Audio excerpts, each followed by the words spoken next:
বন্যাপ্লাবিত 11 জেলায় বানভাসী প্রায় ৪৫ লাখ, প্রাণ হারিয়েছেন ১৩ জন। পানিবন্দী মানুষের দুর্ভোগ চরমে, ত্রাণের অপেক্ষায় দুর্গতরা। মানুষের খাবারের জন্য যা কিছু সবগুলো তো নষ্ট হয়ে গেছে, আমাদের বলতে শুধু আমরা ছাড়া কিছু নেই এখানে। গোমতী হালদার বাঁধ ভেঙে তলিয়েছে বিস্তীর্ণ এলাকা, সেনা বিমান বাহিনী চালাচ্ছে উদ্ধার কাজ। ৭২ ঘন্টা পর আবহাওয়া পরিস্থিতি উন্নতির পূর্বাভাস। যে পরিস্থিতি আছে এটা আগামী আরো ৭২ ঘন্টা প্রায় একই রকম অবস্থা বিরাজ করার সম্ভাবনা রয়েছে।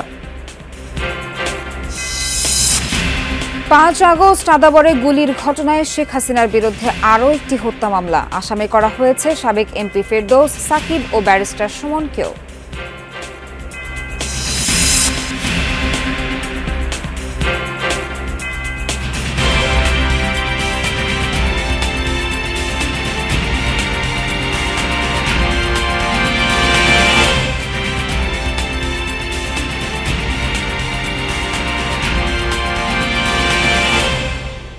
স্বাগত সবাইকে, আমন্ত্রণ যমুনা নিউজে। এতক্ষণ শিরোনাম দেখছিলেন, বিস্তারিত খবর জানাতে সঙ্গে আছি আমি নাবিলা সোহার। বন্যায় নাকাল ফেনী, পানিতে তলিয়ে আছে বিস্তৃত অঞ্চল। প্রাণহানির শঙ্কায় উদ্বিগ্ন স্বজনেরা। মোবাইল নেটওয়ার্ক কিংবা ইন্টারনেট সব দিক থেকে যোগাযোগ বিচ্ছিন্ন এই দুর্গত অঞ্চল। কেউ কারো খোঁজ নিতে পারছেন না দিতেও। সেই সঙ্গে উদ্ধার তৎপরতা আর ত্রাণ নিয়ে ক্ষোভও আছে স্থানীয়দের। দুর্গত এলাকা থেকে আরও জানাচ্ছেন সহকর্মী সাইফুদ্দিন রবিন, ক্যামেরায় ছিলেন মোহাম্মদ শাহিন।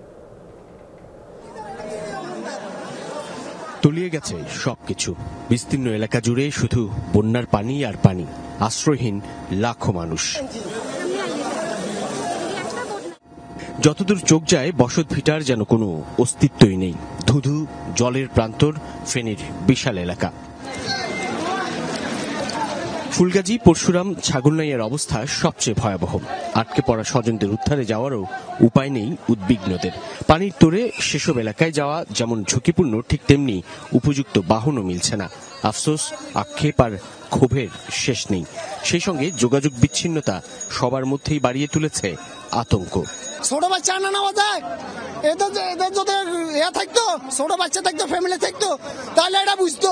একবারে কম, এটা দিয়ে কি করে একটা জেলার লোকজন উদ্ধার করা সম্ভব না। এখানে লক্ষ লোক কি করে বাস করে ফেনী জেলার মধ্যে, এখানে 4টা উপজেলায় কি করে প্লাবিত। এখন আমাদের পর্যাপ্ত পরিমাণ খাওয়ার দরকার। আপনারা অনুভবপূর্বক আমাদের কাছারি বাজারকে বাঁচান, কাছারি বাজার পাঠানগরকে বাঁচান। আমাদের অনেক বাচ্চারা ইমিডিয়েটলি তারা অনেক অসুস্থ হয়ে গেছে। শুধু শহরতলির বাইরের উপজেলাগুলো নয়, ফেনী মূল শহরও প্লাবিত হয়েছে। সেখানে পানি বাড়ছে প্রতি মুহূর্তেই। ঘরে থাকার জো নেই নিচু এলাকার কারো। নারী ও শিশুদের উদ্ধার করে নিরাপদ স্থান নেওয়া হচ্ছে ভেলায় করে। দেশের বিভিন্ন প্রান্ত থেকে যারা নৌকা বা স্পিডবোট নিয়ে আসছেন তাদের বেশিরভাগই খুঁজছেন চেনা জানাদের। আমরা পরশুদিন সকালবেলা ফ্যামিলির সাথে সর্বশেষ কথা বলছি, এরপরে কথা বলা কোনোভাবে সম্ভব হয় নাই। আমার বউ, 2 বছরের একটা ছোট বাচ্চা, মা কোথায় আছে আমরা জানি না। মুহূর্তের মধ্যে কি খাটের উপর পানি, কেউ খাবারও পাইতেছে না। অনেকগুলা টিনের উপরে আছে, অনেকগুলা কি একতলা পর্যন্ত ডুবে গেছে আর কি। এখনো কি খাবারের প্রয়োজন। বিদ্যুৎ বিচ্ছিন্ন এই জনপদে এখন মোবাইল নেটওয়ার্ক ও ইন্টারনেট সংযোগের মধ্য দিয়ে অন্তত পারস্পরিক যোগাযোগ ফিরে পাওয়াকে গুরুত্ব দিচ্ছেন বন্যার্তরা, যার মধ্য দিয়ে মানুষের বাঁচা মরার খবর নিশ্চিত করা সম্ভব হবে।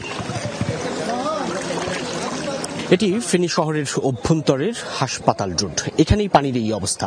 আর যখন এই শহর ছাড়িয়ে খানিকটা বাইরে যাওয়া যায় তখন দেখা যায় যে একেবারে টইটুম্বুর পানি, সবকিছু পানির নিচে তলিয়ে আছে এবং উদ্ধার তৎপরতা অপ্রতুল, এমনটি বলছেন সাধারণ মানুষ বা ফেনী অঞ্চলের মানুষ। তারা বলছেন পরশুরাম, ফুলগাজী সেই সব জায়গায় অনেক ভয়াবহ পরিস্থিতি তৈরি হলেও সেখানটায় উদ্ধার তৎপরতা কিংবা ত্রাণ সামগ্রী বিতরণ সেসব মিলছে না যথাযথভাবে।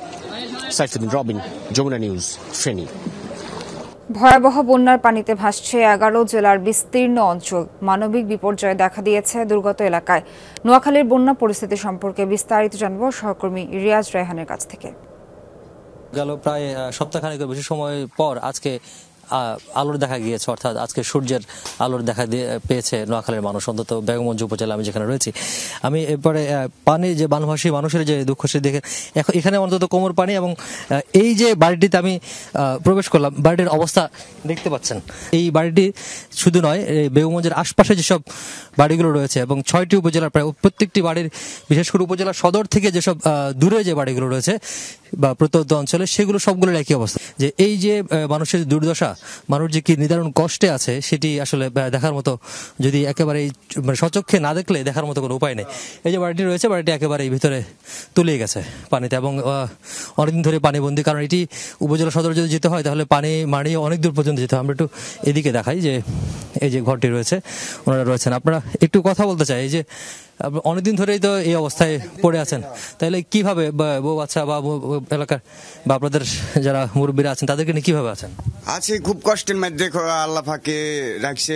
মনে করেন আমরা তো বাসিয়ের মা বাপ তো আরেকজনের বাসায় নিয়ে দিয়ে আইছি, বুঝেন কথা বুঝেন। আচ্ছা, তাহলে খাওয়া দাওয়া কিভাবে হচ্ছে? খাওয়া দাওয়া আমরা ছেঁয়া খাইয়ের, মুড়ি খাইয়ের, আঙ্গরে আনিদের খাইয়ের। আচ্ছা, রান্না বান্না তো কোনো ব্যবস্থা না, রান্না বান্না নাই, চুলে টুলে সব ভাঙি গেছে, আমাদের ইয়েটে সব ভাঙি গেছে। বাচ্চা পানির মধ্যে অনেক জামিলের মধ্যে আছি, কষ্টের মধ্যে আছি, কোনো যাইতে পারি না, বাসা পাওয়া নাই, বাচ্চা পানি তো আরো দৃশ্য বেশি। আর এই অবস্থা বাবুরে, হানি বিতে থাকতে হারিয়ে না, যে পরিস্থিতি হয়েছে, খাইতাম হারিয়ে না, লইতাম হারিয়ে না, রাইনতাম হারিয়ে না, বুঝেননি? বাচ্চা পানি কষ্ট হইতে আছে, আমরা বাড়ি সাই চলে যেতেছি সোমনি বাজারে। আমাদের পুরো এলাকাতে কেউ না, সব ঘরের ভিতরে পানি, আমার নিজের ঘরের ভিতরে এতটুকু পানি আছে। আমার ভাই বোন ছেলে ফেলে নিয়ে খুব কষ্ট হইতেছে। ভাত রাঁধি খাইবো, অত দেখালো 5 দিনও ভাত খাওয়াইতে পারে না, ঘুম যাইতে পারতেছে না, আবার কি হয় রাত্রেবেলা আবার পানি আরো বাড়ি যায় কিনা, এই টেনশনে মানুষ আরো অসুবিধা। নোয়াখালীর 6টি উপজেলার উপজেলা সদরের বাইরের যে প্রত্যন্ত অঞ্চলগুলো রয়েছে তার অধিকাংশেরই চিত্র এরকমই, অর্থাৎ ছোট্ট একটি শুকনো জায়গা নেই যেখানে গিয়ে মানুষ খুব ন্যূনতম আশ্রয় নিতে পারে। আর তাই তাদের শঙ্কার জায়গা এখন অন্যখানে, সেটি হচ্ছে এই যে বানের পানি সেটি নেমে যাওয়ার পর যে দুর্ভোগ নেমে আসবে তা কিভাবে মোকাবেলা করবেন, সে চিন্তায় দুশ্চিন্তার বলিরেখা স্থানীয়দের কপালে। রিয়াজ রায়হান, যমুনা নিউজ, বেগমগঞ্জ, নোয়াখালী। বন্যায় কুমিল্লার এখন কি অবস্থা তা জানতে চলে যাব আমাদের সহকর্মী মাহফুজ মিশুর কাছে। তিনি আছেন এই মুহূর্তে বুড়িরচংয়ে। মিশু, আমাদের জানাবেন আপনি যে এলাকায় আছেন সেখানে আটকা পড়াদের উদ্ধারে কি কি উদ্যোগ চোখে পড়ছে এবং দুর্গতদের হাতে পর্যাপ্ত ত্রাণ পৌঁছাচ্ছে কিনা জানাবেন। দ্বিতীয়টার উত্তর আগেই, দুর্গতদের হাতে পর্যাপ্ত পরিমাণ ত্রাণ এখনো পৌঁছেনি, কারণ সমন্বিত কোনো ত্রাণ বিতরণ ব্যবস্থা আমার চোখে অন্তত পড়েনি। এখানে যে ত্রাণ দেওয়া হচ্ছে বা যতটুকু সহায়তা দেওয়া হচ্ছে সেটা যদি আমরা খেয়াল করি তাহলে আমরা দেখতে পাবো যে এটি মূলত শিক্ষার্থীরা অথবা বিভিন্ন সামাজিক স্বেচ্ছাসেবী সংগঠন তারা করছে। এবং আপনি যদি দেখেন যে এই এলাকায় এটি একটু উঁচু এলাকা এবং এই বাড়িগুলোতে কখনোই এরকম পানি উঠে না, ফলে এই এলাকার বেশিরভাগ মানুষকে উদ্ধার করা হয়েছে। এবং বলে রাখা ভালো যে অনেক দুর্গম এলাকায় আমরা নিজেরাও যেতে পারিনি, কারণ যাওয়ার জন্য যে ধরনের ট্রান্সপোর্ট দরকার সেটি আসলে নেই। আমরা যদি একটু আপনার সঙ্গে কথা বলি, আপনাদের বাড়িতে তো একটু সদরের দিকে, এইখানে পানি এসছে, ভেতরের দিকের পরিস্থিতি কেমন, কি খোঁজ খবর পাচ্ছেন? আরও ভেতরে যারা ইসাপুর মসজিদেরও পেছনের দিকে যারা থাকে তাদের কি অবস্থা? অনেক অবস্থা খারাপ, আমাদের এদিকে কখনো পানি ওঠে না, কোনো সময় আমাদের বয়সে কখনো দেখি না এইভাবে পানি, এই প্রথমবার দেখলাম এরকম। আপনার বাড়ির লোকজন সবাইকে সরাতে পেরেছেন? জি, কিন্তু ভেতরের দিকে আপনাদের যারা আত্মীয় স্বজন আছে, যেসব এলাকায় আমরাও যেতে পারিনি, সেসব এলাকার পরিস্থিতি কি? তাদেরকে কি উদ্ধার করা? অনেক খারাপ, কিছুই করা যাইতেছে না, অনেক মানুষ যাইতেছে ভিতরে, আনতেছে, উদ্ধার করতেছে, সবাই যাইতে পারতেছে না, এমন অনেক জায়গা আছে যাওয়ার মতন না। এখন তাহলে সেটার জন্য কি দরকার, আপনাদের কি প্রয়োজন ওই ভেতরে আটকে পড়া মানুষগুলোকে উদ্ধারের জন্য? সরকারের সহায়তা দরকার, অথবা সেনাবাহিনী প্রদান করা দরকার, অনেক মানুষ আটকা পড়া আছে ভিতরে। আমাদেরও সেটাই শঙ্কা যে বুড়িচং উপজেলায় বিশেষ করে একটু ভেতরে দেখি ইসাপুর মসজিদের পরের যে এলাকাগুলো, সেই এলাকাগুলোতে আমরাও যেতে পারিনি, সেখানে লাগবে বা যে ধরনের বড় ট্রলার লাগবে সেটির আয়োজন এখন পর্যন্ত নেই। ফলে সেখানে অন্তত বেশ কয়েক শত পরিবার এখন আটকা আছে, তাদেরকে উদ্ধার করাটা সবচেয়ে জরুরি। এবং সেদিকটাই সরকারের, সেনাবাহিনীর, স্থানীয় প্রশাসনের, কেন্দ্রীয় প্রশাসনের নজর দেওয়া উচিত বলে এখানকার ভুক্তভোগী মানুষরা মনে করছেন। আমরাও তাদের সেই দাবিটি আপনাদের মাধ্যমে জানাতে যে এই মানুষগুলোকে উদ্ধার করেন, আর যারা উদ্ধার করা হচ্ছে তাদের চিকিৎসা দরকার, তাদের ভিতরে অনেকে ট্রমাটাইজড হয়ে আছে, শিশুরা অনেকে অসুস্থ, অনেকে গর্ভবতী মহিলা রয়েছে তাদের দিকে বিশেষ নজর দেওয়া আশ্রয় কেন্দ্রগুলোতে খুবই জরুরি। নিশ্চয় ধন্যবাদ আপনাকে কুমিল্লা থেকে যুক্ত হয়ে তথ্য দেওয়ার জন্য।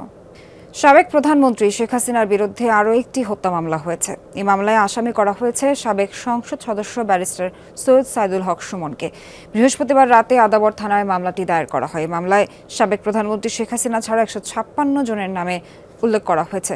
নাম রয়েছে আওয়ামী লীগের সাধারণ সম্পাদক ওবায়দুল কাদের, ক্রিকেটার সাকিব আল হাসান, চিত্রনায়ক ফেরদৌসও।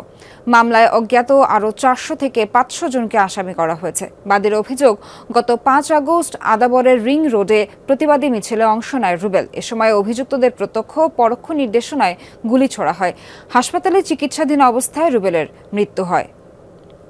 দেশের বন্যা কবলিত জেলাগুলোয় উদ্ধার কার্যক্রম চালাচ্ছে বাংলাদেশ সেনাবাহিনী। গত কয়েকদিনের মতো আজও সকাল থেকে উদ্ধার কার্যক্রম চালাচ্ছে তারা। সেনাবাহিনীর পক্ষ থেকে জানানো হয়, ফেনীর ফুলগাজী থেকে একজন মুমূর্ষু অন্তঃসত্ত্বা নারীকে আর্মি অ্যাভিয়েশন হেলিকপ্টারের মাধ্যমে উদ্ধার করা হয়েছে।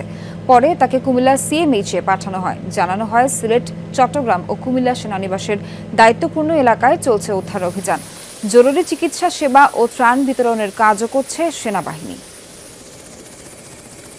বন্যা কবলিত এলাকায় ত্রাণ বিতরণ ও সার্বিক বন্যা পরিস্থিতি পর্যবেক্ষণ করছে বাংলাদেশ বিমান বাহিনী। সকাল থেকে বাংলাদেশ বিমান বাহিনীর হেলিকপ্টারের মাধ্যমে ত্রাণ সামগ্রী বিতরণের লক্ষ্যে বন্যা কবলিত বিভিন্ন এলাকায় পর্যবেক্ষণ করা হচ্ছে। বিমান বাহিনীর পক্ষ থেকে জানানো হয়, যে কোনো সময় ত্রাণ সামগ্রী বিতরণ ও উদ্ধার কাজের জন্য বিমান বাহিনীর বিমানসমূহ প্রস্তুত রাখা হয়েছে। জানানো হয়, বৈরী আবহাওয়ার কারণে উদ্ধার কাজ কিছুটা ব্যাহত হচ্ছে, তবে আর্তমানবতার সেবায় বন্যার্তদের সহযোগিতায় কাজ করে যাচ্ছে বিমান বাহিনী। বন্যা দুর্গতদের জন্য দ্বিতীয় দিনের মতো গণ ত্রাণ সংগ্রহ কার্যক্রম চালাচ্ছে বৈষম্য বিরোধী ছাত্র আন্দোলন। সকাল 10টা থেকে এই কার্যক্রম শুরু করে সংগঠনটির স্বেচ্ছাসেবকরা। রাজধানী ও আশপাশের এলাকা থেকে ত্রাণ নিয়ে আসছেন সাধারণ মানুষ। কেউ দিচ্ছেন শুকনো খাবার, কেউ জামা কাপড়, আবার অনেকে দিচ্ছেন পানি ও প্রয়োজনীয় ওষুধ। সংগ্রহ করা হচ্ছে নগদ টাকাও। রাত 8টা পর্যন্ত চলবে এই ত্রাণ সংগ্রহ কার্যক্রম। এরপর প্যাকেজিং করে পাঠানো হবে দুর্গত এলাকায়।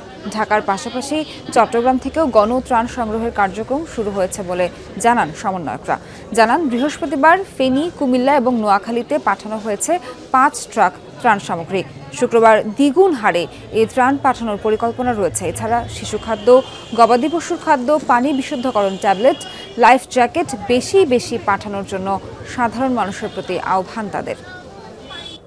ছাত্ররা যে ত্রাণগুলো পৌঁছাই দেবে, এর জন্য আমি এখানে কিছু ত্রাণের সামগ্রী এবং টাকা এখানে দিয়ে গেলাম। তো ওরা বিভিন্ন জায়গায় যে ডেফিনেটলি বন্যার্থ যারা আছে তাদের সবাইকে ভালোভাবে হেল্প করতে হবে, এই আশাতে আমরা এখানে চলে আসি। যতটুকু সম্ভব পুরাতন কাপড় এবং সামান্য কিছু টাকা দিয়ে সহযোগিতা করার চেষ্টা করা, এই আর কি। যা আসছে, যে চিনি, গুড় সবকিছুই আমাদের দরকার, তবে আমাদের যেই জিনিসগুলো একটু কম আসছে, যেগুলো আমাদের বেশি দরকার, সেগুলো হচ্ছে শিশু খাদ্য, পশু খাদ্য। এই দুইটা জিনিস খুবই কম আসছে, এই দুইটা জিনিস নিয়ে আসবেন।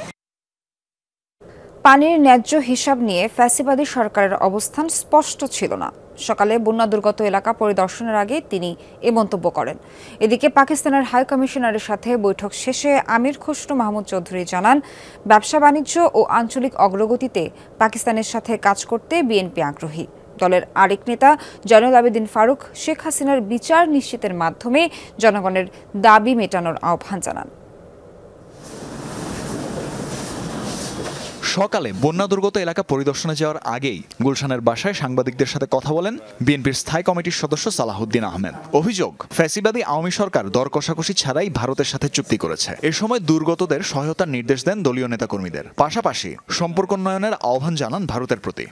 নদীর পানির ন্যায্য হিসাব পাওয়ার ব্যাপারে তাদের অবস্থান পরিষ্কার ছিল না, এবং তারা যেহেতু ম্যান্ডেটবিহীন সরকার ছিল এবং বাংলাদেশের জনগণের পক্ষে আন্তর্জাতিকভাবে কোনো দেশের সাথে দাবি আদায়ে তাদের কোনো শক্ত অবস্থান, শিরদাঁড়া শক্ত ছিল না, যেটার ভুক্তভোগী সারা বাংলাদেশের মানুষ আমরা। বেলা 11টায় গুলশানে বিএনপির স্থায়ী কমিটির সদস্যদের সাথে সৌজন্য সাক্ষাৎ করেন পাকিস্তানের হাই কমিশনার সৈয়দ আহমদ মারুফ। এ সময় দলটির স্থায়ী কমিটির সদস্য আমির খসরু মাহমুদ চৌধুরী বলেন, পাকিস্তানের সাথে ব্যবসা বাণিজ্য ও আঞ্চলিক অগ্রগতিতে কাজ করতে চায় বিএনপি।